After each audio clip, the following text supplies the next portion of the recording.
तो क्या मतलब एक्सपेक्ट कर सकता है बंदा इसमें इनकम की, कितनी इनकम जनरेट हो सकती है एज अ बिजनेस कोच या फिर एज अ इन्फ्लुएंसर, अगर वो आगे अगर आप एक मार्केटिंग एजेंसी स्टार्ट कर रहे हो या फिर आप अपनी अगर फ्रीलांसिंग की जर्नी स्टार्ट कर रहे हो तो इनकम काफ़ी ज़्यादा है इसमें।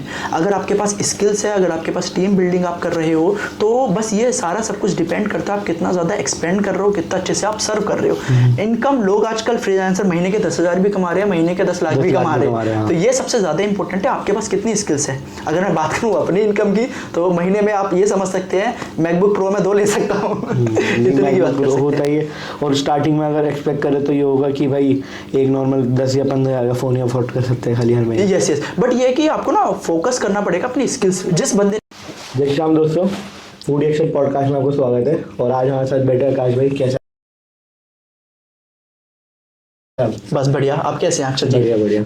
सो हम आकाश भाई से पूछेंगे, ये बिजनेस कोच भी है और कोचिंग इंडस्ट्री में भी है, एंड इनका पेज भी आप वो भी फॉलो कर सकते हैं, डिस्क्रिप्शन में आपको लिंक्स मिल जाएंगे।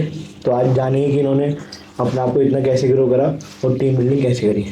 बिल्कुल, आज मैं आप इस वाले पॉडकास्ट में सारी टेक्निक्स रिवील कर सकता हूँ कि आप कैसे अपनी कंपनी को स्टार्ट कर सकते हैं, कैसे आप अपनी फ्रीलांसिंग की जर्नी को ग्रो कर सकते हैं। ये सारा सब कुछ आज मैं अक्षत के पॉडकास्ट में हम सारा सब कुछ रिवील करने वाले हैं। क्योंकि आई गेस पहला पॉडकास्ट है आपका। यस दोस्तों, पहली बार पॉडकास्ट है।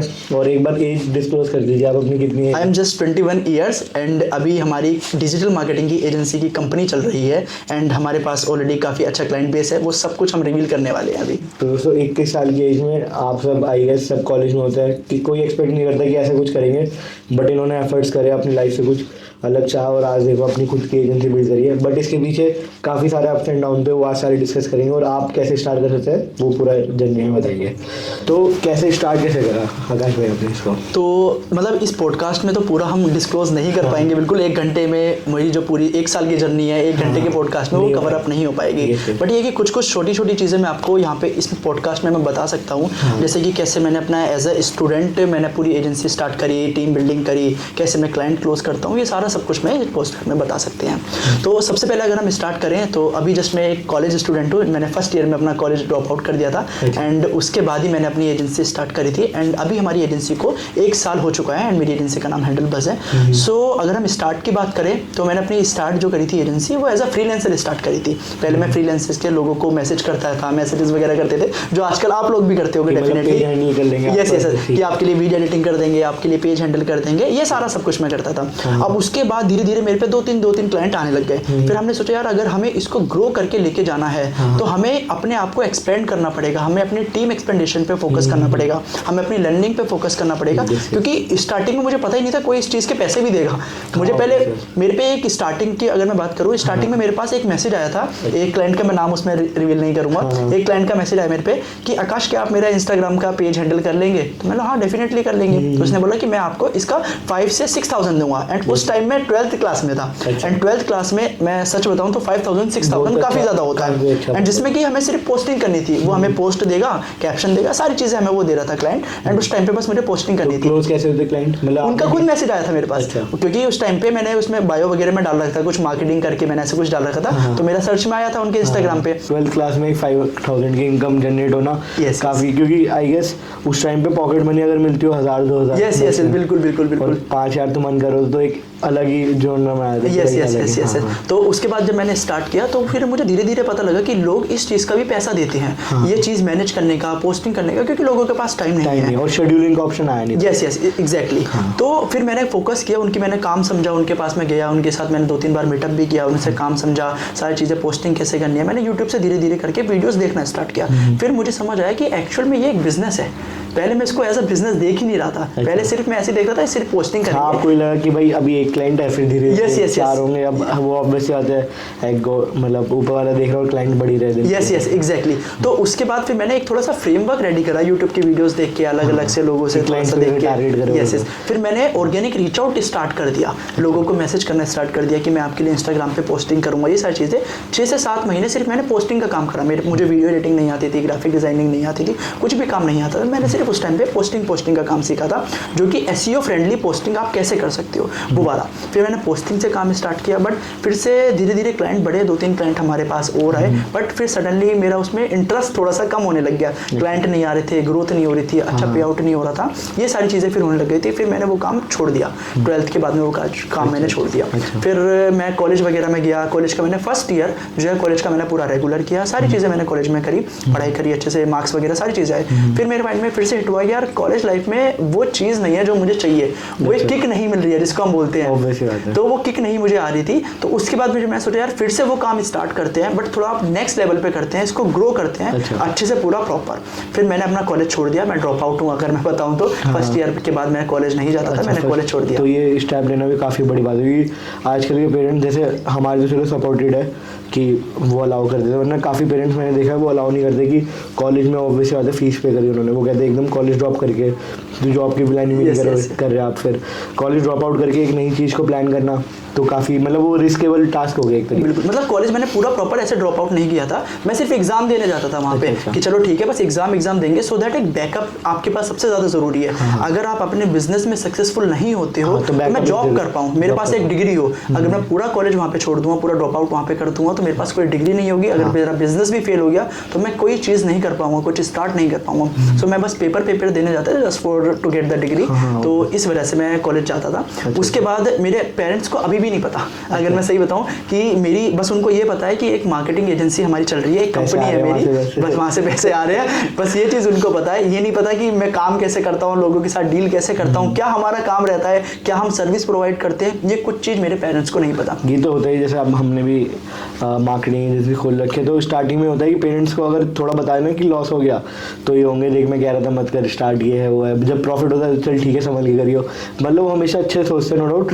और वो चाहे तुम्हें वो भी रोकेंगे भी ना तो अच्छी चीज़ के लिए कि कहीं फॉल डाउन ना हो जाए, और उन्हें ये लगता है कि यार हमारा जो बेटा है बेटी है कि वो कहीं गलत ट्रैक पे ना जाए, लॉसेस ना करे, ऑब्वियसली बात है फ्यूचर के लिए सिक्योर कर रहे हैं। जब भी उन्हें पता है सिक्योर रास्ता कि भाई अपना कॉलेज अटेंड करो, उसका जॉब लो या फिर तुम्हें आगे बिजनेस करना वो करो, तो इस लाइफ में वो थ्रिल लाइफ में कम बिलीव करते हैं। बिल्कुल बिल्कुल। बट आपने करा एक अच्छे स्टेप और आज देख लेते हैं, मतलब लॉस वगैरह तो अगर आप मतलब पेरेंट्स तो सबका अच्छा ही सोचते हैं, अपने बेटे का अपने बच्चों का अच्छा ही सोचते हैं, बट अगर आप एक बिजनेस कर रहे हो, अगर आप बिजनेस की लाइन में हो तो लॉस तो डेफिनेटली होगा ही होगा। अभी रिसेंटली अगर मैं अपनी बात करूँ, रिसेंटली 2 महीने पहले ही एक क्लाइंट थे जिनका ऑलमोस्ट 60,000 उन्होंने हमारा पेमेंट नहीं दिया, 60,000 उन्होंने पैसे नहीं दिए। उन्होंने हमसे एक वेबसाइट बनाई थी, उनका ई-कॉमर्स का बिजनेस था, उन्होंने हमसे वेबसाइट वगैरह बना ली, फिर उनका खुद का ही एक मन नहीं हुआ अपने बिजनेस को रन करने का, बट हमारी साइड से सारी चीज़ें हो गई थी, डन हो गई थी, उनकी हमारे पास पेमेंट नहीं आई। तो फिर कुछ कहा आपने कि पेमेंट नहीं करोगे? नहीं, एक्चुअली ये होता है सारी चीज़ें एनर्जी के ऊपर। अगर आप अपना पूरा एनर्जी पूरा पोटेंशियल अगर आप सिर्फ उस क्लाइंट में लगाओगे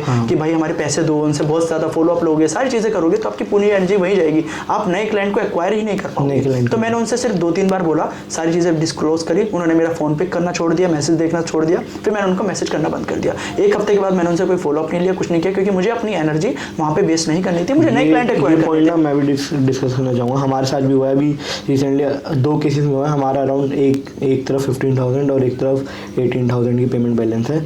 तो ये था, हम तो इन्फ्लुएंसर प्रोवाइड करवाते हैं, जैसे आप उन्हें सर्विसेज देते हैं इंस्टा पे, हम इन्फ्लुएंसर प्रोवाइड करवाते हैं। तो इसमें भी जैसे आप अपनी टीम को पे करते हो, हम इन्फ्लुएंसर को पे करते हैं। तो हमने क्लाइंट से डील करा, प्रॉपर सब फाइनलाइज हुआ, बट एंड में वो ना कॉल पिक जैसे बता रहे, कॉल पिक नहीं करते, फिर व्हाट्सएप पे कोई रिप्लाई नहीं। बिल्कुल। और वो यही, अब मुझे लगता है कि यार वो करोड़ों के ब्रांड है, मतलब फॉर एग्जांपल ब्रांड डिस्क्लोज नहीं करना है अभी यहाँ पे, ठीक है ज़्यादा बड़े ब्रांड है, बट अब इतने करोड़पति वो ब्रांड है, बट एक 12-15,000 18,000 की पेमेंट देने में वो डिनाई करे, तो क्या वर्थ रहेगा। अब जैसे ही बात कही, मैं अपनी टीम से कहता हूँ फॉलोअप लो, बट एक बात सही कह रहा हूँ, क्योंकि वो नेगेटिव वाइब्स आती है और वो हमारे काम को डिस्टर्ब करेगी। तो अब मैं भी टीम से कहूँगा कि एक बार अगर वो देते हैं ठीक है, वरना पोस्ट डाउन कर दो, जिससे पॉजिटिव एनर्जी रहे। बिल्कुल, आप भी अपनी टीम को बोलिए, आप खुद से इस चीज़ पे फोकस कीजिए कि आप नए क्लाइंट एक्वायर कीजिए। जो एनर्जी आपकी टीम की फॉलोअप में जा रही है, वो एनर्जी आप नए क्लाइंट को एक्वायरिंग में कीजिए, क्योंकि एक मेंटली भी जैसे कहते हैं ना कि हर चीज़ पॉजिटिव हो रही है तो पॉजिटिव तरीके से देखेंगे। कई बार जब नेगेटिव होती है ना, तो हमें नए क्लाइंट पे भरोसा नहीं। यस, ये हुआ होगा आपके साथ। एग्जैक्टली ये चीज़ तो हमारी रहती है। तो हमें फोकस करना है, नए क्लाइंट एक्वायर कीजिए, वहाँ से आपका बैलेंस वहाँ पे रिकवर हो जाएगा। तो आप एडवांस करते डील या नहीं? यस यस, अब हमारा एडवांस रहता है, पहले भी हम एडवांस करते थे। एक्चुअली वो क्लाइंट हमारे काफ़ी नोन में थे, काफ़ी अच्छे कनेक्शन थे, इस वजह से सिर्फ मैंने उस क्लाइंट से नहीं लिया था एडवांस कि जस्ट कनेक्शन अच्छा है, हमारे रिलेशन अच्छे हैं, एंड उन्हीं क्लाइंट ने हमारा पेमेंट रोक लिया। ये होता है कई बार, बल्कि मैंने देखा है मेरे साथ भी सेम हुआ था कि जो होता है ना, जो मतलब नॉर्मली क्लाइंट आया और उस पर ट्रस्ट नहीं है, बट वो लॉन्ग टर्म बन जाता है क्लाइंट और मल्टीपल पेमेंट्स आती रहती है, कोई दिक्कत नहीं। और जो होता है कि भाई इस पर ट्रस्ट है तो कर ही देगा, वो रुक जाते हैं, वो बैक डेप हो जाते हैं। आकाश भाई, मेरा एक क्वेश्चन था कि जैसे आपने 20 साल की एज में कॉलेज का थोड़ा सोचा कि अब रेगुलर नहीं जाते, उसमें भी एक वो होता है कि स्टेप अप लेना कि यार अब कॉलेज नहीं जाना, खाली एग्जाम देने जाना है, तो उसमें पेरेंट्स की अलाउंस जरूरी है, और उसके बाद फिर आपने क्लाइंट्स क्रैक करने लगे होंगे कि मतलब हर महीने कभी 2, तो ऐसा मंथ भी आया किसी महीने कोई क्लाइंट नहीं आया, या किसी महीने आए तो अच्छे क्लाइंट आ गए, तो ऐसा कोई फेज़ आया आपकी लाइफ में? यस यस, स्टार्टिंग में काफ़ी ऐसा होता था हमारे साथ में, जैसे कि आपने बात करी कि पेरेंट्स का थोड़ा कन्विंस करना थोड़ा मुश्किल होता है, तो स्टार्टिंग में ये मेरे साथ बहुत हुआ था। जब स्टार्टिंग में मैंने घर पे बताया था आप कॉलेज वगैरह नहीं जाऊँगा, तो स्टार्टिंग में बहुत डांटा था, सारी चीज़ें करी थी, वर्क करेगा एजेंसी, नहीं वर्क करेगी, इसमें कितना ज़्यादा पोटेंशियल है या नहीं है, वो सब बात हुई थी। बट इट्स ऑल अबाउट कि कैसे आप लोगों को कन्विंस करते हो। अगर आपके पास कन्विंसिंग स्किल्स नहीं है तो आप अपने बिजनेस में भी ग्रो नहीं कर पाओगे। तो मैंने एक स्ट्रेटेजी फॉलो करी कि मैं से अच्छा मैं अपने टीचर्स को समझाऊंगा। मेरे पेरेंट्स वो चीज़ नहीं समझेंगे, मेरे बिजनेस को वो नहीं समझेंगे, मेरे टीचर्स जरूर समझेंगे, बिकॉज उनको ये सारी चीज़ें पता है कि कैसे चीज़ें मार्केट कर रही है, कैसे चीज़ें ये वर्कआउट करेंगी। मैंने अपने कॉलेज के डीन एंड डायरेक्टर्स, मैंने दोनों से बात करी, मैंने उनसे बोला कि मैं ये सारे काम करता हूँ, मेरा एक्चुअल में अभी इतना रेवेन्यू है एंड मेरा ये ज़्यादा विजन है, मेरा 6 मंथ का ये ज़्यादा विजन है, अगर मेरा विजन यहाँ पे अचीव नहीं होता है तो मैं रेगुलर कॉलेज आऊँगा, अदरवाइज नहीं आऊँगा। ये मैंने उनसे बात करी एंड वो मान गए। जब उन्होंने मेरे पेमेंट्स के स्क्रीनशॉट देखे, मेरी पूरी सारी ट्रांजैक्शन देखी, मेरे क्लाइंट की डिटेल्स वगैरह देखी, मैंने उनका पोर्टफोलियो अपना दिखाया उनको, तो काफ़ी अच्छा था, उनको काफ़ी बढ़िया लगा। होता है ये बंदे, मैंने देखा है आज जैसे हम भी कॉलेज में 2 महीने समर इंटर्नशिप के वो फेक बनवाते हैं। मतलब जो जितने भी स्टूडेंट है वो ये देखते हैं कि कहाँ से हम काम कम कर ले, थोड़ा एंजॉय कर ले, बट मुझे लगता है एक ना टाइम पीरियड ज़रूरी है, 5 साल चाहिए। अगर तुम 5 साल किसी भी बिजनेस को दो, जैसे आपका कोचिंग हो गया, हमारा इन्फ्लुएंसर हो गया, एक बिजनेस को अगर हम 5 साल देंगे ना, वो डेफिनेटली कुछ ना कुछ अचीव कर लोगे। बिल्कुल। बट वो अभी तुम एज 20 के से दो तो आप 25 में रिलायबिलिटी हो जाएगी कि अब मेरी टीम है बैकएंड पे, सब देखती है, सारा कर लेगी। और एक होता है कि वो तुम दो 25 के बाद तो 30 तक जाके अचीव करोगे। बिल्कुल बिल्कुल। तो वो टाइम इज मनी। यस, जितना ज़्यादा आप जल्दी स्टार्ट करोगे, जितना ज़्यादा आप एक्सपीरियंस, जितना ज़्यादा आप कैप्चर करोगे, जितना ज़्यादा आप एक्सपीरियंस करोगे चीज़ों को, उतना अच्छा आप ग्रो करोगे।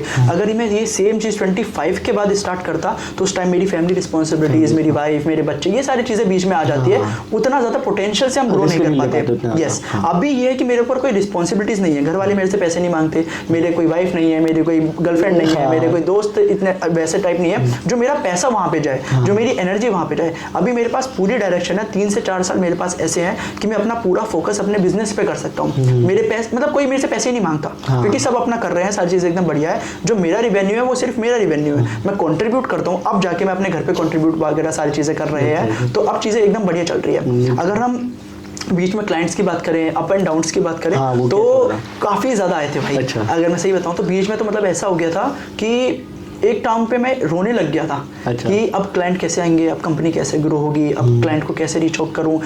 मतलब पहले मुझे लगता था क्लाइंट को लाना बहुत मुश्किल है, क्लाइंट को एक उनको पिच करना, ऑफर क्रिएशन करना, ये ज़्यादा मुश्किल है। अब मुझे ये फील होता है टीम बिल्डिंग करना बहुत मुश्किल है। क्लाइंट्स की अब जाके हमारे पास कमी नहीं होती है भगवान की दुआ से।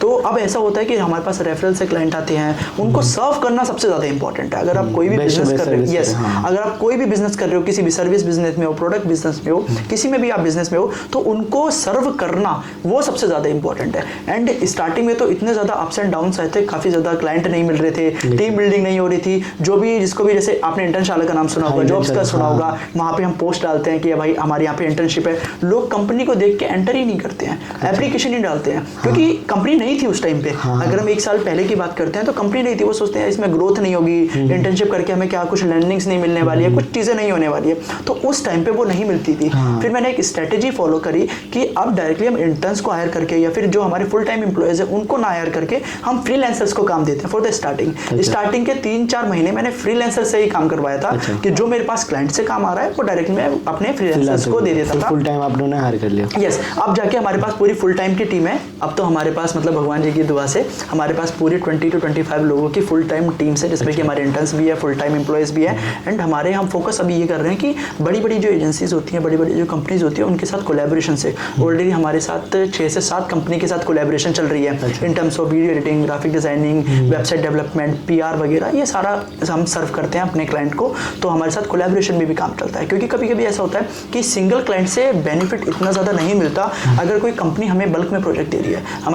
हमारे पास ऐसे ऐसे कोलैबोरेशन हो रखे हैं जो कंपनीज डायरेक्टली हमें 6-7 क्लाइंट एक साथ बल्क में दे देती है। तो ये कि हमें रीच आउट नहीं करना, हमें फाइंड आउट नहीं करना, हमें पिचिंग नहीं करनी, हमें ऑफरिंग नहीं करनी, वो सारा नहीं करनी, सारा सब कुछ हमें फाइनल होके मिल रहा है। हमने एक प्राइस सेट कर रखा है, हर एक एजेंसी के साथ हमारा प्राइस सेट होता है कि हम आपको जो ये सर्विस है ये पर्टिकुलर इस प्राइस में देंगे, ये सर्विस हम इस प्राइस में देंगे। वो डायरेक्टली उनको हमें देनी होती है, वो डायरेक्टली हमें दे देते हैं विदाउट, हमने सिर्फ स्टार्टिंग में उनका पोर्टफोलियो वगैरह दिखाया था। अब हमें कोई जरूरत नहीं पड़ती है, डायरेक्टली हमारे पास रेफरल से तो बहुत अच्छा आइडिया है। यस, तो ऐसे करके अब तो ना ही हमारे पास क्लाइंट की कमी है, ना ही हमारे पास टीम मेंबर्स की कमी है। टीम मेंबर्स भी काफ़ी अच्छे हैं। एंड ये जो कंपनी अभी तक ग्रो हुई है सब कुछ मेरे टीम मेंबर्स की वजह से ग्रो हुई है। ये सारी जो एप्रिशिएशन, ये जो सारी कंपनी हमारी ग्रो हुई है मेरे टीम मेंबर्स की वजह से ग्रो हुई है। तो ये सारा क्रेडिट मैं अपने सिर्फ टीम मेंबर्स को देना चाहता हूँ। विदाउट माई टीम मेंबर्स मैं यहाँ तक बिल्कुल नहीं पहुँच पाता, क्योंकि जो मेरी सर्विस हुई है, जो सारा सब कुछ हुई है, मेरे टीम मेंबर्स ने ही दी है। मेरा उसमें कम रोल था, मेरे टीम मेंबर्स का ज़्यादा रोल था। बट इसमें ना एक चीज़ सबसे ज़्यादा मैटर करती है कि आप अपने टीम मेंबर्स को कितना ज़्यादा ट्रेन कर रहे हो। अभी रिसेंटली हमने 4-5 महीने पहले हमने ये चीज़ निकाली है कि हम वीकली बेसिस पे लाइव ट्रेनिंग्स करते हैं अपने टीम मेंबर्स के लिए। हर संडे में बैठते हैं। संडे कंपनी में ऑफ रहता है, बट हमारे टीम मेंबर्स इतने ज़्यादा एक्साइटेड रहते हैं कुछ चीज़ें लर्न करने के लिए, कुछ सीखने के लिए। बिल्कुल। तो वो हम संडे बैठते हैं, कभी सैटरडे बैठ जाते हैं आधे घंटे के लिए, मैक्स आधे घंटे 1 घंटा बस। जरूरी है। यस, वो सबसे ज़्यादा ज़रूरी है अगर आपको कंपनी में ग्रो करना है। टीम के साथ कनेक्ट रहेंगे ज़्यादा बढ़िया। और ऑब्वियसली बात मैंने देखा, मान लो आप अकेले हो, आप एक मतलब आप सिंगल पर्सन कितने काम कर लोगे। अगर एडिटिंग का हो गया, पोस्टिंग का हो गया, क्लाइंट पिचिंग हो गई, फिर पेमेंट्स के भी उनके अपडेट लेने होते हैं, फिर क्लाइंट्स को पूरा समझाना, क्या बार लैग हो जाता है बीच में, मान लो किसी ने कुछ काम नहीं करा फिर वो देखना। तो खुद अगर हम इतने काम में बिजी हो जाएंगे, कोई टीम मेंबर नहीं है, तो कैसे ग्रो करेंगे। अब 22 टीम मेंबर्स है तो आपके पास 22 हैंड्स अलग आ गए कि भाई वो वर्क कर रहा है आपके बेस। एग्जैक्टली। एंड अगर आप एक बिजनेस ओनर हो या फिर एक एजेंसी के ओनर हो तो ये सब काम आपको करने नहीं चाहिए। आपके सिर्फ 2 काम होने चाहिए, ऑफर क्रिएशन एंड पिचिंग। सिर्फ अगर आप बाकी काम भी खुद कर रहे हो, लोगों के इनवॉइस आप खुद बना रहे हो, तो बाकी काम खुद कर रहे हो, ग्राफिक डिजाइन आप खुद कर रहे हो, वीडियो एडिटिंग आप खुद कर रहे हो, तो आप कभी एक्सपेंड नहीं कर पाओगे उस लेवल पे। वहीं पे फिर उलझ कर आ जाएगा। यस, आपको सिर्फ फोकस करना है कि नए क्लाइंट कैसे एक्वायर करने हैं, उनको पिच कैसे करना है, ऑफर क्रिएट कैसे करना है, एंड उनकी ग्रोथ का प्लान कैसे बनाना है। बस ये 2 काम आपके पास होने चाहिए, ऑफर पिचिंग एंड हमारा मीटिंग न्यू क्लाइंट का एक्वायरिंग के लिए बस। क्योंकि वो ऑब्वियसली बात है, जितना हमारा जो बिजनेस है, हम किसी मान लो सेल्स पर्सन को आप अभी हायर कर सकते हो, आप कैपेबल हो, बट वो आपकी जर्नी को नहीं एक्सप्लेन कर सकते नई क्लाइंट। एग्जैक्टली। और वो चाहे कितने आप उसको सैलरी पे आउट कर दो, वो उसको वो जर्नी नहीं पता, वो पाथ नहीं पता, ना वो अपने 100% दे पाएगा।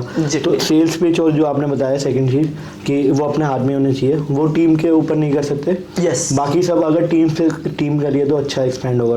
डेलीगेशन मतलब कि डेडिकेशन कितना ज़्यादा टीम मेंबर्स के अंदर है एंड कितना ज़्यादा काम आप डेलीगेट कर रहे हो लोगों के लिए, वो सबसे ज़्यादा इंपॉर्टेंट। जितना ज़्यादा फोकस करेंगे डेलीगेशन पे, कितने ज़्यादा आपने टास्क अपने टीम मेंबर्स को दिया है, टीम मेंबर्स कैसे आपकी लर्निंग्स कर रहे हैं, वो काम सबसे ज़्यादा इंपॉर्टेंट है। ये आपकी रिस्पॉन्सिबिलिटी है कि आपको कैसे कितना काम या टास्क आपको असाइन करने हैं अपने टीम मेंबर्स को। कई बार ओवर भी ना होने चाहिए। यस, कि मतलब वो बिल्कुल बैकलॉग में छोड़ के चले जाते हैं। नहीं होता। यस, अगर किसी भी टीम मेंबर्स के पास में लग रहा है कि भाई मेरे ऊपर ज़्यादा बर्डन आ रहा है या ज़्यादा काम आ रहा है, वो छोड़ के चले जाते हैं। एंड किसी टीम मेंबर के पास बहुत कम काम है, उनको लगता है कंपनी में काम ही नहीं है, कंपनी में स्कोप नहीं है, तो मैं यहाँ से जाता हूँ। तो ये कंपनी अगर आपको स्टार्ट कर रहे हैं, कोई भी हमारी ऑडियंस अगर स्टार्ट कर रही है, तो ये फेज तो आपको देखना ही पड़ेगा। टीम मेंबर्स जाएंगे, क्लाइंट्स आपके जाएंगे, आपकी टीम बिल्डिंग स्टार्टिंग में अच्छे से नहीं हो पाएगी, क्लाइंट का आपका एक फिक्स रेशियो नहीं रहेगा, एक इनकम आपका फिक्स नहीं रहेगा, ये सारा सब कुछ आपका फ्लक्चुएट होता रहेगा on a regular basis. But अगर आपके अंदर डेडिकेशन है, अगर आपके अंदर आप एफर्ट्स कर रहे हो, आप एक अच्छी एजेंसी क्रिएट कर सकते सकते हो, एज मैटर नहीं करती है। सही बता रहा हूँ मैं, एज बिल्कुल मैटर नहीं करती, स्किल्स मैटर करती है। और ये होता भी है, जैसे हम तो अब दिवाली गई थी तो हमने टीम में बोनसेस दिए, जो क्लाइंट्स को गिफ्ट दिए, तो ये ना एक पर्सनल टच होता है। अगर ये हम रेगुलर बेस पे करते हैं ना, एक पॉजिटिव वाइब एनर्जी हर किसी में क्रिएट होती है। यस। और इसमें खर्चा होता है, बट ये है कि ये फ्यूचर इन्वेस्टमेंट होती है। बिल्कुल।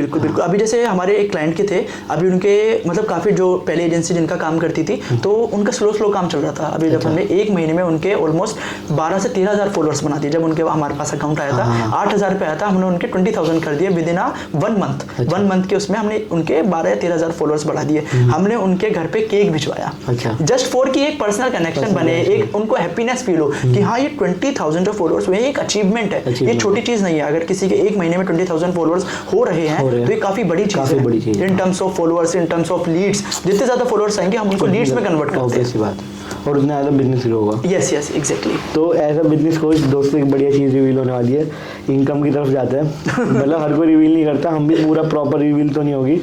तो क्या मतलब एक्सपेक्ट कर सकता है बंदा इसमें इनकम की, कितनी इनकम जनरेट हो सकती है एज अ बिजनेस कोच या फिर एज अ इन्फ्लुएंसर, अगर वो आगे से? अगर आप एक मार्केटिंग एजेंसी स्टार्ट कर रहे हो या फिर आप अपनी अगर फ्रीलांसिंग की जर्नी स्टार्ट कर रहे हो, तो इनकम काफ़ी ज़्यादा है इसमें। अगर आपके पास स्किल्स है, अगर आपके पास टीम बिल्डिंग आप कर रहे हो, तो बस ये सारा सब कुछ डिपेंड करता है आप कितना ज़्यादा एक्सपेंड कर रहे हो, कितना अच्छे से आप सर्व कर रहे हो। इनकम लोग आजकल फ्रीलांसर महीने के 10,000 भी कमा रहे हैं, महीने के 10 लाख भी कमा रहे हैं। तो ये सबसे ज़्यादा इंपॉर्टेंट है आपके पास कितनी स्किल्स है। अगर मैं बात करूँ अपनी इनकम की, तो महीने में आप ये समझ सकते हैं मैकबुक प्रो में 2 ले सकता हूँ। इतने की बात होता ही है। और स्टार्टिंग में अगर एक्सपेक्ट करें तो ये होगा कि भाई एक नॉर्मल 10 या 15,000 का फ़ोन ही अफोर्ड कर सकते हैं खाली हर महीने। यस बट ये है कि आपको ना फोकस करना पड़ेगा अपनी स्किल्स। जिस बंदे ने सिर्फ फोकस किया मनी के ऊपर, जैसे अगर हमारी ऑडियंस में लोग सिर्फ इसलिए ये वीडियो को देख रहे हैं कि हम इससे पैसा कमाएंगे, पैसे के लिए वीडियो देख रहे हैं, वो कभी ग्रो नहीं कर पाएगा। अगर आप इस पॉडकास्ट को देख रहे हैं कि हम मुझे इससे कुछ लर्निंग मिलेगी, एक साल पहले अपने उसके बाद एग्जैक्टली जब तक जितना ज़्यादा आप अपने ऊपर फोकस करोगे, जितना ज़्यादा आप अपनी स्किल्स के ऊपर फोकस करोगे, उतना अच्छा अपन करोगे। पैसा आपके पास खुद आएगा, आपको पैसे के पीछे बिल्कुल नहीं जाना पड़ेगा। तो काश भाई एक सवाल ये है कि 21 साल की उम्र में आपने कितने क्लाइंट क्लोज कर लिया? तो काश भाई एक सवाल ये है कि 21 साल की उम्र में आपने कितने क्लाइंट क्लोज कर लिया?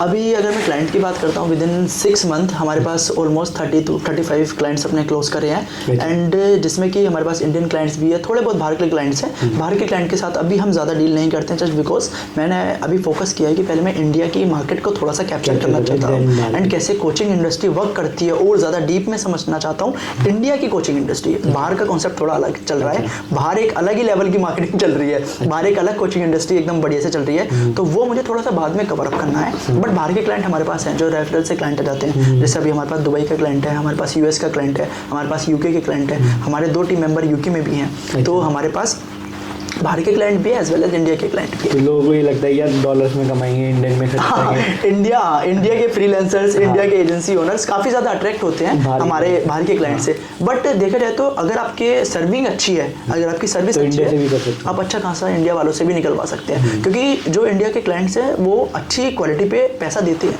ऐसे नहीं है पैसा नहीं देते हैं। बाहर के क्लाइंट ही ज़्यादा पैसे देंगे। हमारे कुछ क्लाइंट है काफ़ी अच्छा पे कर रहे हैं, जो बाहर के क्लाइंट है उसके अकॉर्डिंग ही पे कर रहे हैं, तो ऑलमोस्ट काफ़ी अच्छा पे करते हैं इंडिया के क्लाइंट भी।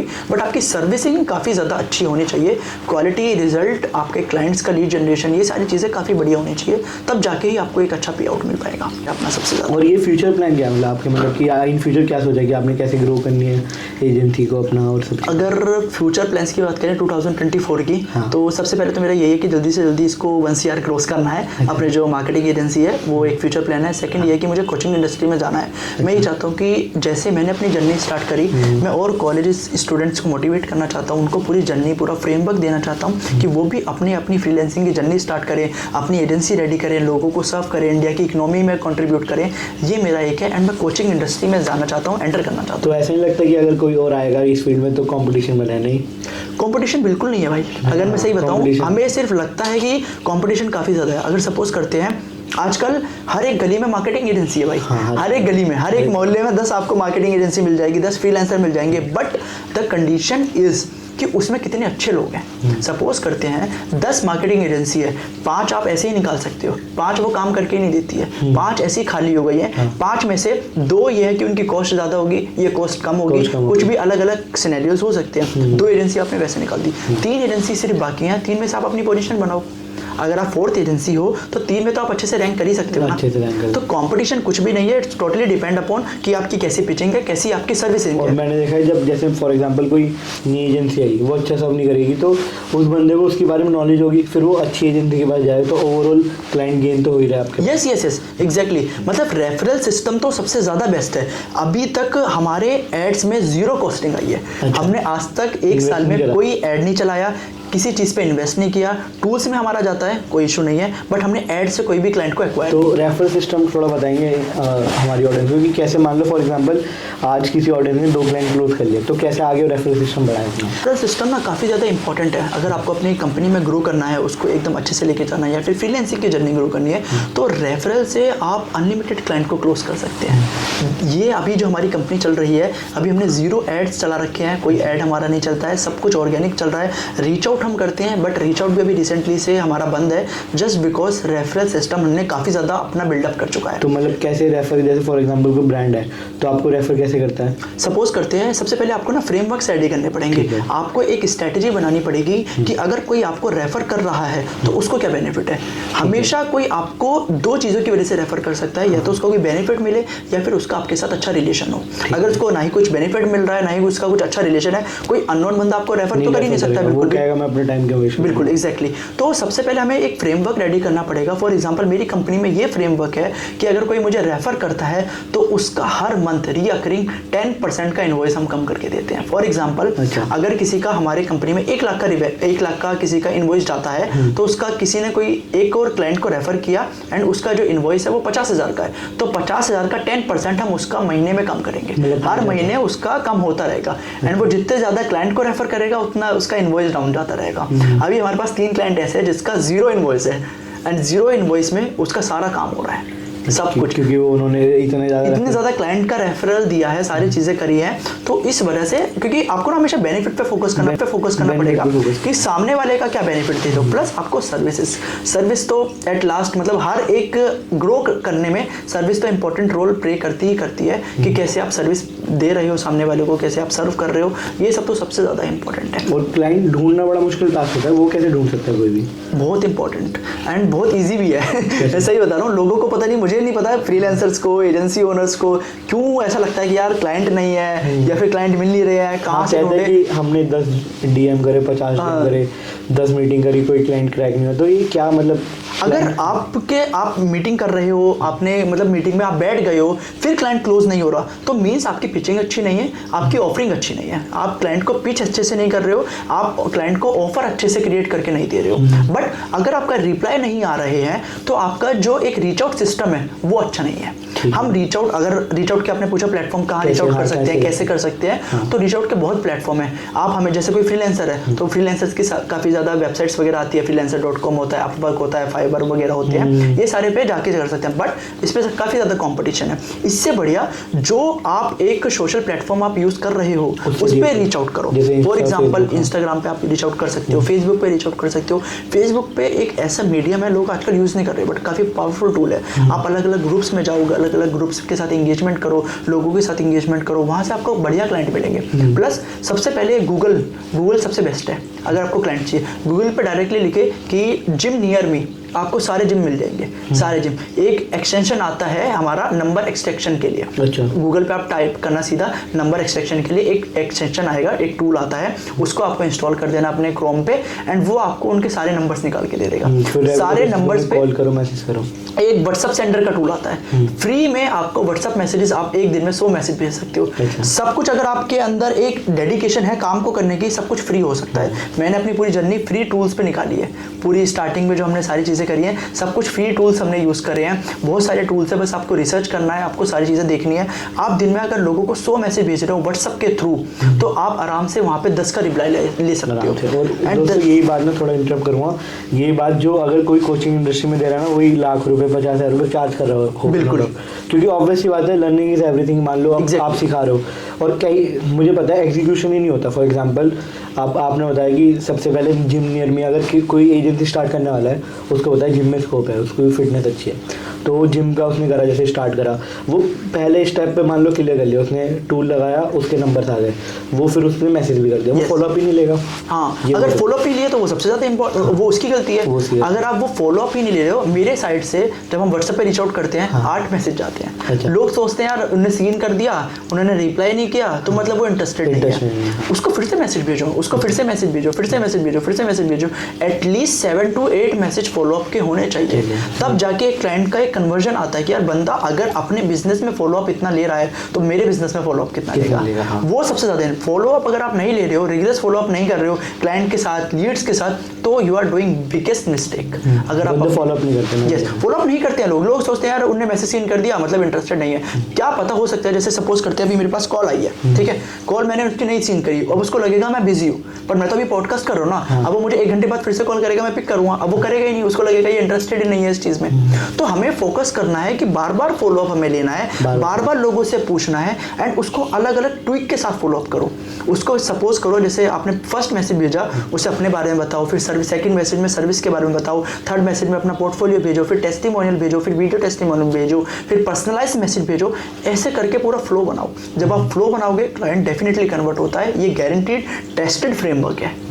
और यही फ्रेमवर्क बनाने में मुझे लगता है लोगों को साल लग जाते हैं, जो आपने 1 साल में क्रैक करा। Yes yes yes yes exactly. तो एक शॉर्ट लर्निंग जो आप देना चाहते हो मतलब वीडियो के थ्रू?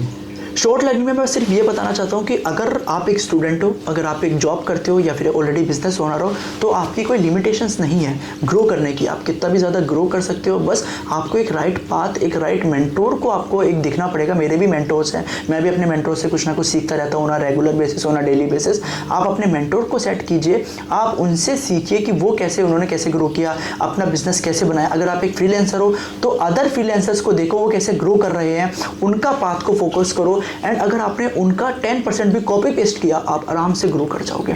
सिर्फ आपको एक मेंटोर देखना, मेंटोर लाइफ में सबसे ज़्यादा इंपॉर्टेंट है। और अपने ऊपर सेल्फ लर्निंग जरूरी है, मुझे लगता है। Yes. जितना, क्योंकि मैंने देखा लोग बात कैसे सोचते हैं कि कमाने के ऊपर, जब तक हम खुद पे इन्वेस्ट नहीं करेंगे ना तो आएगा भी नहीं, अर्न नहीं कर सकते। यस, तो इन्वेस्टमेंट जरूरी है, चाहे धीरे धीरे करो। आज तुम 10 कमा लो, 5 अपने ऊपर कर दो इन्वेस्ट, फिर 20 कमा लो, फिर 10 कर दो। मतलब थोड़ा थोड़ा इन्वेस्ट करते रहोगे, तुम सीखोगे और ज़्यादा, फिर अर्न करोगे, फिर सीखोगे, फिर अर्न करोगे। बेस्ट इन्वेस्टमेंट सेल्फ इन्वेस्टमेंट है। कोई सोचता है प्रॉपर्टी में इन्वेस्ट कर देंगे, कोई यहाँ इन्वेस्ट कर देंगे यहाँ, बट जो माइंडसेट आप अपना इन्वेस्ट कर रहे हो, जिस मतलब कि कहीं पे भी आप इन्वेस्ट कर रहे हो टू इंक्रीज योर माइंडसेट, अपना माइंडसेट चेंज करने के लिए, वो सबसे ज़्यादा इंपॉर्टेंट है। आप अपने माइंडसेट से 1 CR कर सकते हो, 2 CR कर सकते हो आराम से। Yes yes yes. तो ये अपना ऐसे रहता है। तो दोस्तों अगर आपको भी सीखना है आकाश भाई से, तो इनके भी काफ़ी सारे कोर्सेज है, वो भी आप जाके सोशल मीडिया पे चेक कर सकते हैं। प्लस नीचे डिस्क्रिप्शन में डिटेल्स आ जाएगी, उसके लिए कोई दिक्कत नहीं है। और हमारा रेफर कोड यूज़ करेंगे तो उससे भी डिस्काउंट मिलेगा। बिल्कुल बिल्कुल, है ना। हाँ, तो दोस्तों और बाकी इनसे आप DM भी करके पूछ सकते हैं कि कैसे इन्होंने अपनी जर्नी स्टार्ट करी, और आप भी अपनी जर्नी स्टार्ट कर सकते हैं। तो दोस्तों यहीं पे एंड करते हैं पॉडकास्ट को। Okay, thank you so much Akshat ji. Thank you.